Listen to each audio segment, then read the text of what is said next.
¿cómo están? Bienvenidos nuevamente a esta transmisión en vivo. Muy feliz de que estés por aquí nuevamente escuchando esta información, educándonos en derecho consciente para que tú y tú que me estás observando, por favor, siempre concilien y hagamos las cosas de una forma diferente, porque es un camino muy fácil siempre entrar a juzgar y a discutir. Pero creo yo que lo más interesante y lo más bonito es sentarnos a conciliar y a negociar, a transar quizás algunas pretensiones que nosotros tengamos o objeciones que nosotros tengamos con respecto a un caso en específico. El día de hoy voy a responder una pregunta que me han hecho en el canal de Instagram. O sea, personalmente me parece una pregunta muy importante y muy interesante. Y es algo que yo también estoy viviendo en carne propia, por supuesto. Y que esto a ustedes les puede servir, les puede funcionar para sus vidas. Listo, la pregunta es la siguiente. Bueno, más que la pregunta, voy a contextualizarlos a ustedes acerca de este caso en particular. Dice: mi padre murió, pero la casa está arrendada y vive su cónyuge y sus hijos. ¿A quién le pertenecen los arrendamientos? Vuelvo y hago la contextualización del caso. Mi padre murió, pero la casa está arrendada y vive su cónyuge y vive su hijo. ¿A quién exactamente le pertenecen esos arrendamientos? Esta pregunta es muy interesante y muy importante y quiero que por favor hoy tú compartas ahora mismo este live, comparte este video en el canal de YouTube, que está en el canal de YouTube, por favor compártelo ahorita mismo para que muchas más personas nos eduquemos en esto, evitemos conflictos innecesarios porque sabemos que hay una normatividad, pero también sabemos y conocemos que hay una ley divina. Entonces hay que hablar de estas dos leyes. La ley que es normativa, la que ustedes conocen y conocemos en este plano terrenal en donde existe un sistema judicial que protege nuestros derechos, sí, pero también existe una ley divina que quizás pareciera que no funciona y que podemos observarla como algo invisible, pero a futuro estamos nosotros rascándonos la cabeza como si tuviéramos piojos de todo lo que nos está ocurriendo en nuestro día a día. No sé, conflictos. De pronto se nos cae un negocio, de pronto las cosas no fluyen, estamos en conflicto con los vecinos y pasan muchas cosas de este estilo y no sabemos realmente por qué. Pero resulta que nosotros hemos hecho actuaciones atrás y hacemos cosas para que eso suceda. Recuerden que estamos hablando de derecho, pero también estamos hablando de conciencia, derecho consciente. Listo, entonces mi padre murió, pero la casa está arrendada y vive su cónyuge con su hijo. ¿A quién exactamente le pertenecen esos arrendamientos? Bueno, vamos a aclarar lo siguiente. Esta persona me dice que existe un patrimonio de la siguiente manera. Existe un carro, existe un lote y existe una casa. En total vamos a dar un precio a todo esto de aproximadamente 300 millones de pesos en general. ¿Qué hemos estado hablando? Primero lo primero, vamos a hacer la liquidación de la sociedad conyugal. Es decir, cuando tú te casas con alguien, cuando tú estás conviviendo con alguien, se abre una bolsa. Cuando tú te casas, automáticamente tú te conviertes en un socio y se abre esa famosa sociedad conyugal. ¿Listos? Pero después de 2 años de convivencia con esa persona, nace invisiblemente la unión marital de hecho y de ahí en adelante nace los derechos de yo tener propiedad sobre lo que nosotros dos adquiramos y construyamos juntos, sin importar quién lo compró después de 2 años de convivencia. Igualmente con los créditos, chicos, pilas con esto, listo. Entonces vamos, lo primero que se hace cuando una persona fallece a nivel jurídico, hablándolo en sucesiones, lo primero que nosotros debemos hacer es liquidar la sociedad conyugal. Entonces, si esta persona me está diciendo, hay una casa, hay un lote y hay un carro, que todo esto vale 300 millones de pesos, vamos a dividirlo en dinero, que en dinero no es tan cool porque ustedes saben que una cosa hoy son 50 millones de pesos y a futuro otra cosa son 50 millones de pesos. Posiblemente como al ritmo que vamos no van a costar 50 millones de pesos, sino que se va a ir devaluando el peso. Entonces, ¿qué es lo que nosotros hacemos en las sucesiones? Liquidamos por porcentajes. Primero lo primero, la sociedad conyugal. Primero lo primero, la sociedad conyugal. Entonces, 300 millones de pesos, que comprende una casa, un lote y un carro. El 50% sobre los derechos de estas cosas le pertenecen al cónyuge o a la cónyuge. En este caso le pertenecen a la cónyuge, es decir, ella es propietaria del 50% de la casa, del 50% del lote y del 50% del carro. Listo, hasta ahí vamos bien. ¿Y eso cómo se representa en pesos colombianos? Se va a representar en 150 millones de pesos, porque estamos hablando de 300 millones de pesos, se va a ir representado en 150 millones de pesos. Listo. Ahora, Camila, ¿qué pasa con el 50% restante que le pertenece a la persona que falleció?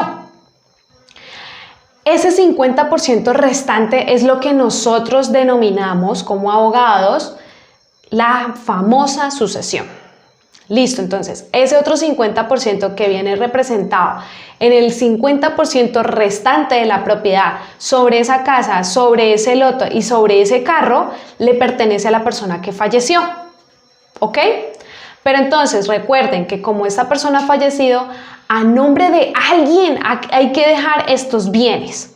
Y adivine quiénes son esos alguien. Los hijos.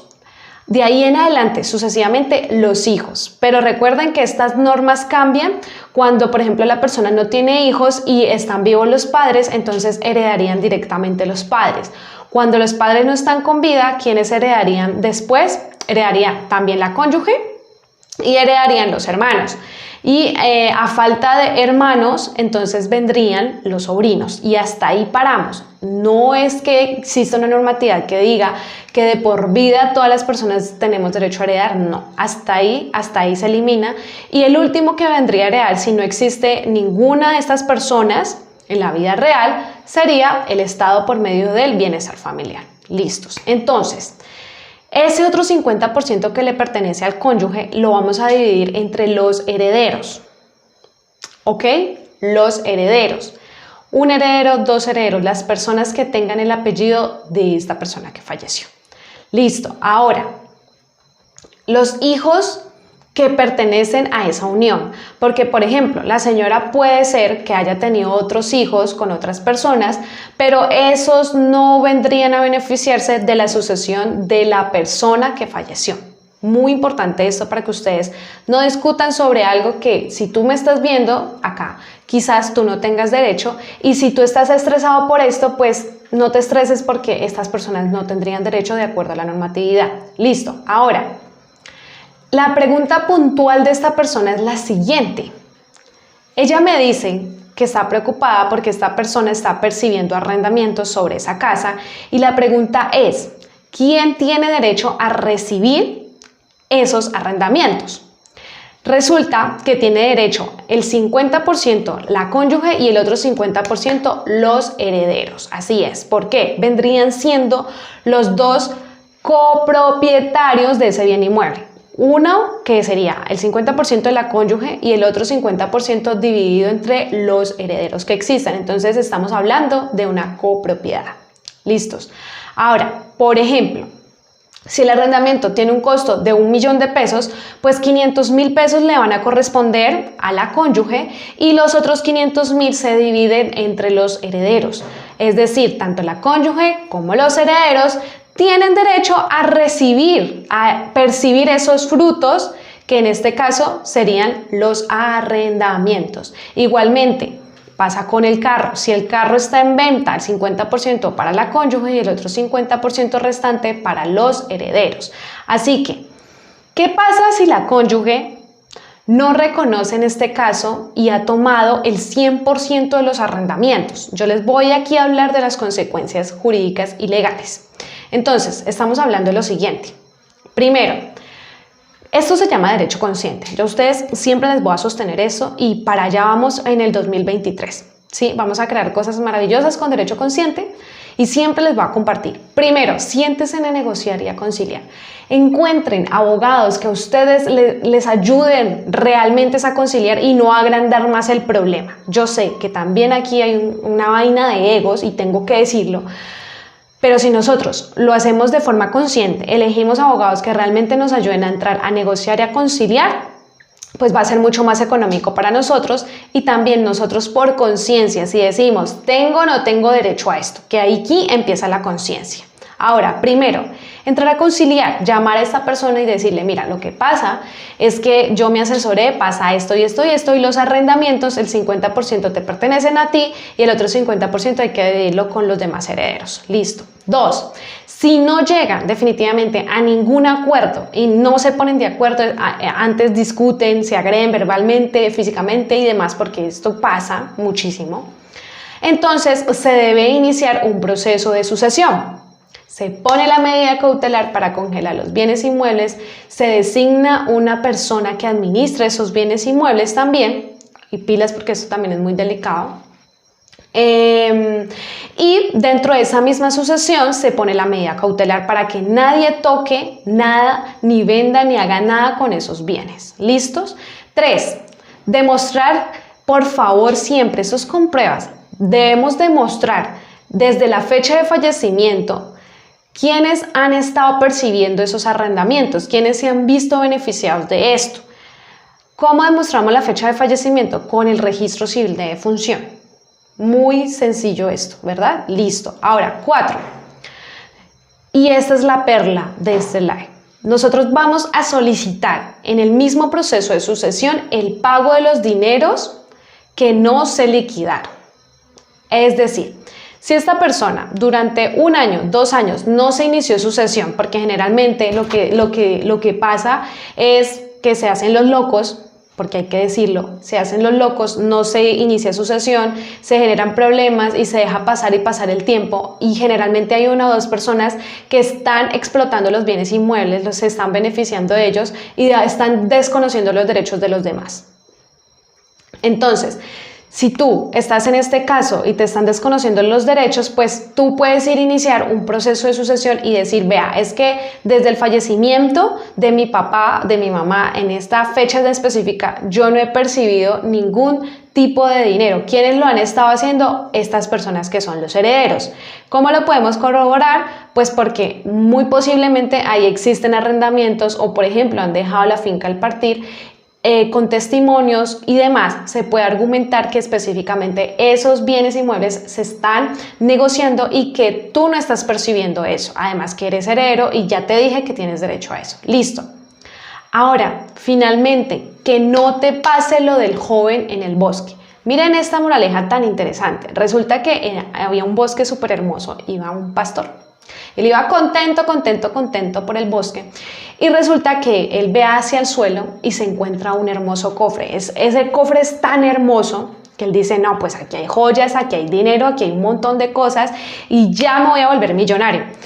Había un detalle en ese cofre y es que el cofre tenía un candado.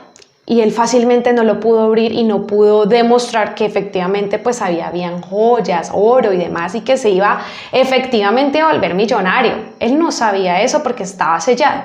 Entonces él siguió su camino y resulta que en una parte de ese camino se encontró con un adivino y le dijo, vea, yo sé que usted es adivino, por favor, dígame qué tiene este cofre porque ya no puedo más con esta incertidumbre. Resulta que esta persona llegó y cogió el cofre, lo miró, lo volteó, lo olió y le dijo, aquí hay algo muy interesante, aquí hay algo muy valioso, pero exactamente no sé qué es porque no puedo percibir más, sé que hay algo muy valioso. Y el pastorcito pues se fue desilusionado y dijo, no, yo tengo que saber y conocer como sea que aquí hay joyas, aquí hay dinero, aquí hay oro. Y empezó a patear el cofre, a darle piedra, a dañarlo para poderlo abrir, lo golpeaba hasta que por fin lo abrió. Y resulta que en ese cofre había un palo que era un palo medicinal. Pero de tanto darle patadas, también golpearlo, también lo quebró. Entonces, mis queridos, para el día de hoy tengo una reflexión muy importante para ustedes.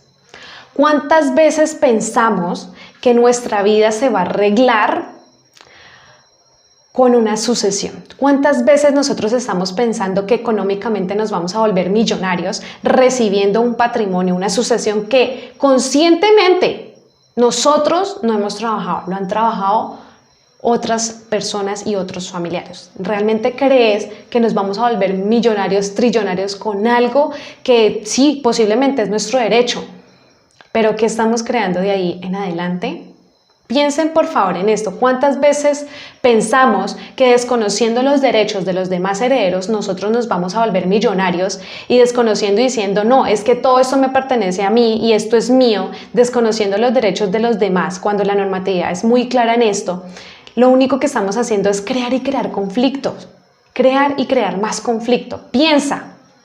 Si tú en este momento estás teniendo este tipo de comportamiento o estás viviendo por esto, es muy importante que tengamos presente que lo más relevante es vivir la vida tranquila, en abundancia, en prosperidad y confiar en tus capacidades, en que tú puedes crear también tu propio patrimonio, tener mucho dinero, sí, vivir en abundancia y compartirlo con las demás personas.